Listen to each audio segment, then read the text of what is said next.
Ngiyabingelela igama lami nguSiphiwe Ntombela bengicela nje ukuthi umuntu ungena kuleli khasi ucofoze usubscribe button ukuze uzothola okuningi okwenzakalayo. Mfowethu ukusubscribe akumoshi ngisho elincane idatha kodwa sukuyibeka emathubeni ukuthi ke ube umuntu ohleli kwi-VIP. Uhleli kwi-VIP ukwazi ukuthi ke uthole wonke ama-notification ama-video suke siwafaka ayizela kuwena ama-video.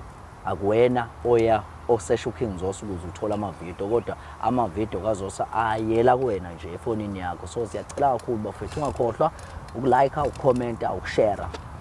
So bafethu njengamanje silokhu siqhubeke njalo nohlelo lwethu oluqashisa umphakathi uqashisa especially i-youth of South Africa njengoba siyibona nje ukuthi engathi ke mhlambe ke mhlambe noma izinto nje engayiqaphela ukuze ingakwazi ukuthi ilahlekelwe ke amagugu abo okuyi umntombi. So njengamanje nje nangu sisi naye usibhalele socela nje nawe ukuthi ashare le story sakho ukuthi ke kuyena obakhe bathathwa kanjani kwakwenzeke njani. Siswami khamba kanjani? Yeah, right photo njani? Siyaphila. Ubani wakwabani usuka kuphi nendawo? Usithabile wakathabetse. Yeah. Qhamuka eSwatini. Timbambo. Yeah. Tintombi. Suka mnaka. Tintombi yangonela, tintombi yangonela lami. Tintombi. Ya. So awusichazele ukuthi wena ke kumfombi bakho batyiwa ubani? Awubhuti. Mawukhuluma ngaleyo ndvo. Hlitami vele iphuke kakhulu. Bakithi. Ngicabanga ukuthi inkomo yamake ngisho ngathi ayidinga ngayithola phi. Kodwa ke sengiqale ngikhulume. Kwente kanjani? Awusuka. Ngayibeka nje mina ngathini bengihlala ekhaya kithi bekuseswatini. Yes. So ngathini eSwatini mhlambe live nje lencanyana. Yeah. Yabo letinto letiningi asitati kahle like nje sikhule nje ngalomqondo ukuthi imfombatana mayiti iphathe kahle into ukuthi tinto nje tamatshwala nanani asitati nje enhloko yabo. So ke ngasuka ngale ngatofunza ngala South Africa. Yeah. Mangifika South Africa, okay, umnandi uzahephena ngisukile kubazali yonke into emnanzi nje yabona nje mawusekubatana ukuba kanjani. So ngithola abangani like bahlezi babahle and that thing yabo matha that thing. Oh fit. But like guys niba njena phinde ngibe ngitikhute yabo ngeke phela mina ekhaya ngifundiswa ngalendvo le yabo. Kodwa ukuthi ngilanga li like bangani ngitsheleni lentanjani yabo like how girl wena yekubhayiza lapha na uthola abantu abanemali bakusethe like yonke into iba ne standard yabo vumele phezulu like hayi nami kuphi nendawo uthola abantu abanemali kuphi nendawo? Ngila eThekwini ngihlala eNanda. Cha sebese ngisho ukuthi ke bathini bona ukuthi bathi uthola abantu aba right kanjani? Shothi baqonde like bona abangibekeli ngendlela yabo straight ukuthi kanjani kanti shothi bona ba busy ngathi kefana into ukuthi bathengisa ngumtimba like ngayibeka kanjalo because kefana but mhlawumbe bazothatha ama blesser yinini ahambe nayo baphuzisa mhlawumbe balale nabo bathole leya mali angathi kwenta kanjani impilo yabo vele ngeke ngize ngisho ukuthi ngiyayati because nami ngangicala ukuwenta lento yena bhuti. So hayi ke ngihambe mangifika like kumnanzi itshwala abdekiyo phezulu etafula like wow ngiyaqala ukuhamba vele ngihlale Nkosi yami yabo ugcwene sicephe lokhu ngiyazehlisa ngesaba ngithi ngisahleli kufika ukuthi ngihambe ngetoilet yabo. Ngihambe ngetoilet mangibuya ngithatha kakhulu utshwala bami kanti ukuthi bona ngathi ngihamba ngetoilet basala bafaka something yabo. Then ngithathe mina ngiya kakhulu etshwaleni then ngizizwa ayibo my mind ngathi kuyaspina la khona and ngathi kumnyama bonke abantu ngathi ngibabona bahamba nga2 like phele kanjalo ngithi ngiyavuka ekseni like my head ihlungu uma ngithi no I'm naked.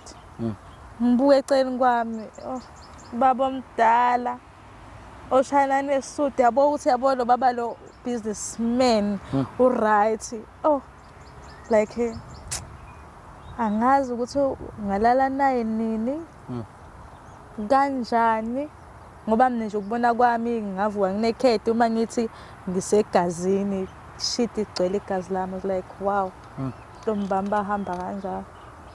Inhliziyo yami yaba buhlungu cause lo mjitha waniphuzisa lo mjitha lo. yeah, sasiphuza nabo vele. Sasiphuza nabo. Ibona bebenza yonke into. Like ethi ngathi ba nice. Yabo like aba nice vele baby girl bayabazi. Mina engingaziyo ngiyaqala ukufika nale crew vele ngilifresh ashothi nje kwathi hayi ke lo kanje bangisebenza ngendlela bangisebenza ngayo. Egcineni wakunikeza imali.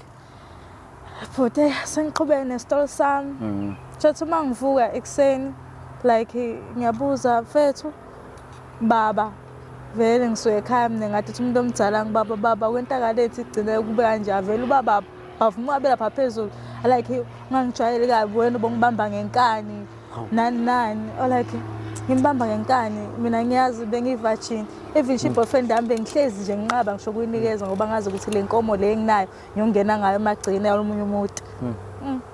Okay fine kwente lokho bavuma baqeda pha ngiphose ngemali ebusweni. Malini? But angazi nokuthi imali lamani engize ngisho yazi kubuhlungu ukuthi wena ukuhambe into ebeyigugu kuwo. Yebo lento igugu lento kwena uyayithanda. Bazali futhi bathembele kwena usuke ekhaya ude kutofunza. Mofia futhi sokwentelwa inkinga enje. Impilo yabo na imali ngisho ngathi ayithatha usuke songanakile lutho. Usemqondeni ukuthi yabo izinto eziningi what if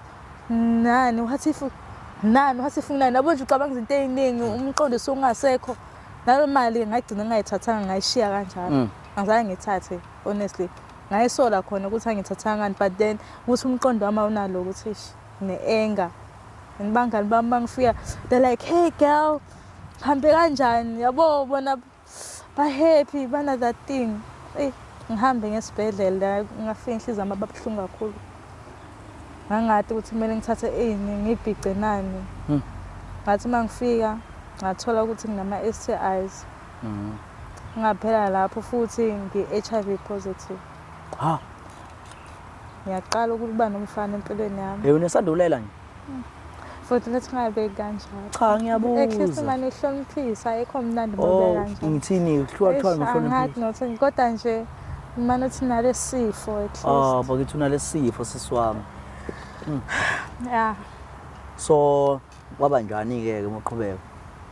Ngathi mangithola ukuthi nginalento le. Ihliziyo yami ababuhlungu. Even namanje ngingasho ukuthi sebuhlungu cause ngapho. Angazi nokuthi ngizokhuluma nobani nini. Manje usakwazi ukuthola uthando nokuba nomuntu? Angeke ngithi ngiyakwazi akholula. Ngakholula. Manje umthola umuntu wenze kanjani? Kunzima nokuthi ngimtshele ukuthi status sami sithini. Hayibo manje bayangena nje. No, ngakho ngithi nje like nje ngakho ngithi into engathi nothando phakathi nje kwamanje. Angikho ready ngayo nje ngavele ngayihlalela nje from mana abantu umuntu awumthiphisi nje umuntu umtshela ukuthi hayi wena uphila nesifo.